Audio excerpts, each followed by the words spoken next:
Good evening दोस्तों, मैं दिलकेश आपकी धृति क्लासेस में फिर से आपका स्वागत करता हूं। और जो मैंने सीरीज लेकर चला था उसे कंटिन्यू आगे भी करेंगे। आपके स्क्रीन पे प्रश्न दिख रहा होगा और इस प्रश्न में पूछा गया है कि लंदन में स्थित रॉयल सोसाइटी ऑफ लंदन के पहले भारतीय सदस्य थे। लंदन में जो रॉयल सोसाइटी स्थापित हुई थी उसके पहले भारतीय जो थे ना वो थे AC Wadia. AC Wadia answer B होगा। और ये लंदन सोसाइटी की स्थापना जो है ना 1660 ईस्वी में की गई थी। तो ये इस पर्पज से भी याद रखिएगा कि लंदन सोसाइटी ऑफ की स्थापना कब की गई थी, तो 1660 में। और इसके पहले भारतीय जो सदस्य थे वो थे एसी वाडिया। आंसर बी हो जाएगा। आपके स्क्रीन पे प्रश्न दिख रहा होगा और इस प्रश्न में पूछा गया है कि निम्न में से कौन सा युद्ध अंग्रेजों की फ्रांसीसियों पर श्रेष्ठता सिद्ध करता है। अंग्रेजों के द्वारा फ्रांसीसियों पर जो श्रेष्ठता सिद्ध हुई वो वांडीवास का युद्ध था। ये 1760 ईस्वी में हुई। बेसिकली ये वांडीवास का युद्ध जो हुआ वो अंग्रेजों और फ्रांसीसियों के बीच में हुआ। अंग्रेजी सेना ने फ्रांसीसी जो सेनापति था आयरकुट उसको पराजित किया और पराजित करके सारे फ्रांसीसी वस्तुओं को अपने कब्जे में ले लिया। युद्ध बेसिकली व्यापारिक प्रतिद्वंद्विता के कारण था। दोनों लोग व्यापार करना चाहते थे और यहाँ अंग्रेजों ने अपनी श्रेष्ठता सिद्ध की इस वांडीवास के युद्ध से। माना जाता है कि फ्रांसीसियों का पतन भी यहीं से भारत में हो जाता है। तो याद रखिएगा, जो श्रेष्ठता सिद्ध किया फ्रांसीसियों पर वो वांडीवास का युद्ध था और ये युद्ध हुआ था 1760 में। तो डेट भी कभी कभी पूछ देता है और कभी कभी श्रेष्ठता से संबंधित क्वेश्चन। तो ये आपका आंसर ए हो जाएगा। आपके स्क्रीन पे प्रश्न दिख रहा होगा और इस प्रश्न में पूछा गया है कि करो या मरो का प्रसिद्ध नारा किसके द्वारा दिया गया।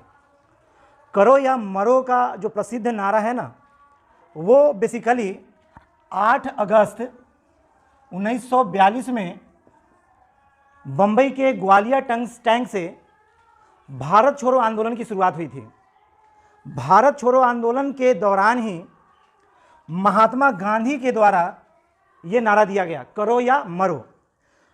उसी भारत छोड़ो आंदोलन के दौरान जवाहरलाल नेहरू के द्वारा भी आराम हराम है का नारा दिया गया।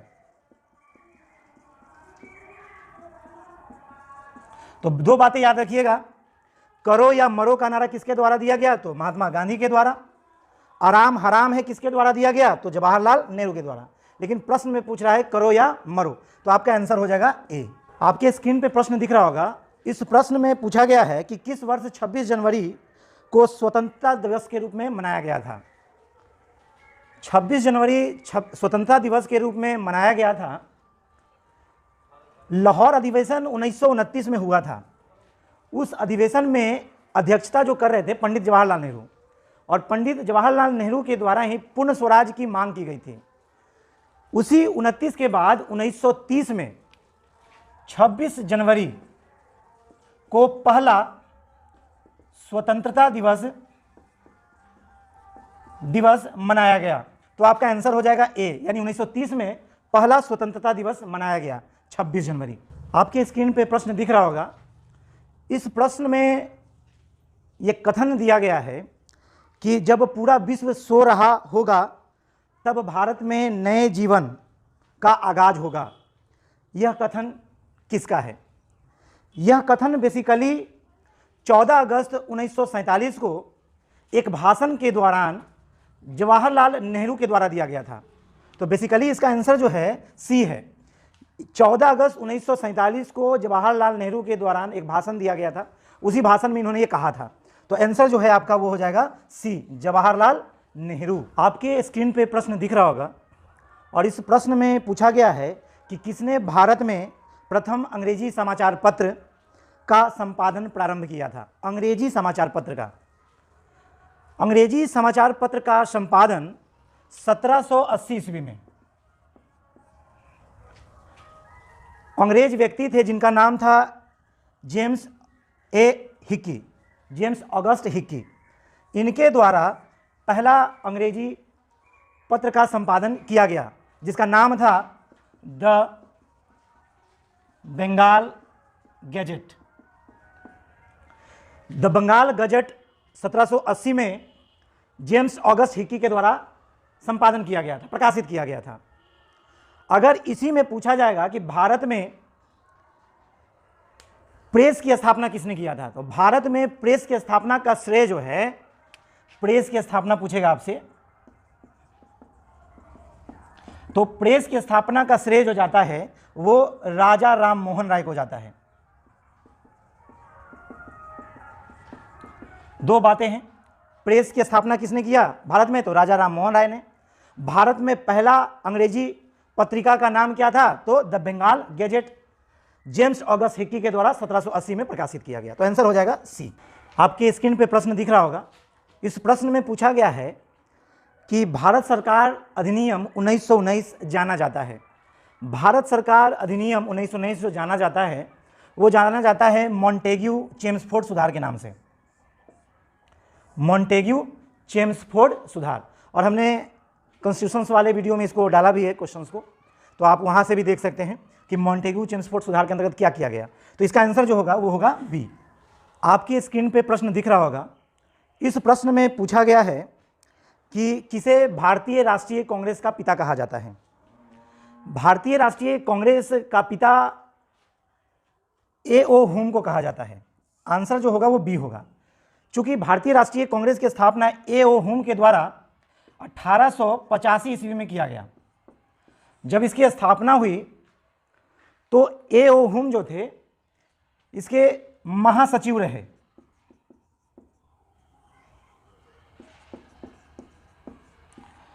उन्नीस सौ 1906 तक, 85 से लेकर 1906 तक ये महासचिव के पद पर रहे।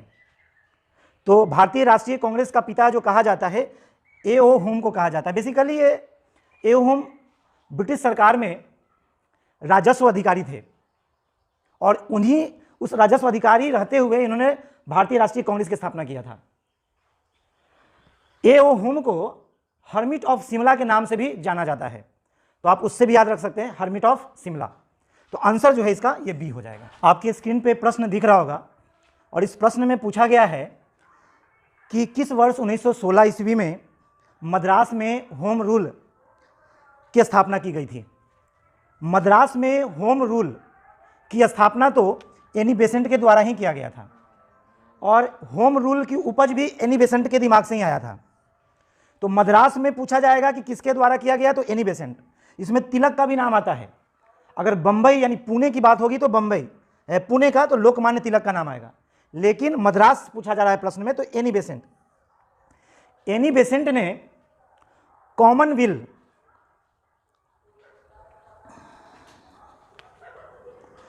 एनी बेसेंट ने कॉमनवेल्थ और न्यू इंडिया नामक समाचार पत्रों के माध्यम से होम रूल लीग का प्रचार प्रसार किया था। तो आंसर जो है आपका ये हो जाएगा डी। आपकी स्क्रीन पे प्रश्न दिख रहा होगा और इस प्रश्न में पूछा गया है कि किस वर्ष बंकिम चंद्र चट्टोपाध्याय के द्वारा आनंद मठ लिखा गया था। आनंद मठ के रचयिता बंकिम चंद्र चटर्जी थे। उन्होंने 1882 में आनंद मठ की रचना की। आनंद मठ में ही आपका राष्ट्रीय गीत वंदे मातरम,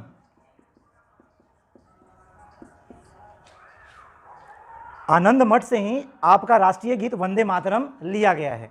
तो यह भी याद रखिएगा कि वंदे मातरम का उल्लेख कहाँ है, तो आनंद मठ में है। इसके लेखक कौन थे, तो बंकिम चंद्र चटर्जी। आनंद मठ की रचना कब की गई, तो 1882 में। आंसर हो जाएगा आपका सी। और आप सभी जानते हैं कि अभी एमटीएस की फॉर्म भी आ गई है और जो भी अपकमिंग एग्जामिनेशन है, तो जो भी एग्जामिनेशन होने वाले हैं आप तैयारी इस तरह से करिए कि आप जब भी पढ़ने बैठे तो ये सोच के पढ़िए कि आखिरी बार पढ़ रहा हूँ और कल मेरा एग्जामिनेशन है। यकीनन इस सोच के साथ की गई तैयारी एक अलग लेवल की तैयारी होगी और आप जो बड़े बड़े एग्जामिनेशंस को आसानी के साथ पास करेंगे। तो दिमाग में ये फीड कर लीजिए कि हम जो भी तैयारी कर रहे हैं या जो भी पढ़ रहे हैं हमको कल एग्जामिनेशन देना है। ये सोच के साथ तैयारी करिएगा तो सफलता जरूर जल्दी मिलेगी। आई होप आपको वीडियो अच्छा भी लगेगा। तो वीडियो अच्छा लग रहा है तो कृपया हमारे चैनल को ज़्यादा से ज़्यादा शेयर कीजिए, लाइक कीजिए और सब्सक्राइब कीजिए। आपके स्क्रीन पे प्रश्न दिख रहा होगा और इस प्रश्न में पूछा गया है कि भारत में अंग्रेजी शिक्षा का प्रारंभ करने का श्रेय किसे जाता है। भारत में अंग्रेजी शिक्षा का प्रारंभ लॉर्ड विलियम बेंटिंक के शासनकाल में मैकाले समिति का गठन होता है। तो मैकाले की अनुशंसा के आधार पर भारत में अंग्रेजी शिक्षा का माध्यम बनता है। तो इसका जो आंसर होगा, ये आंसर हो जाएगा B, Lord Macaulay. Lord Macaulay के प्रयास से ही भारत में अंग्रेजी शिक्षा का माध्यम बना था। तो आंसर जो हो जाएगा वो बी हो जाएगा। आपके स्क्रीन पे प्रश्न दिख रहा होगा। इस प्रश्न में लिखा गया है कि निम्न में से किसने या कौन गांधी जी से मिलने अफ्रीका गया था।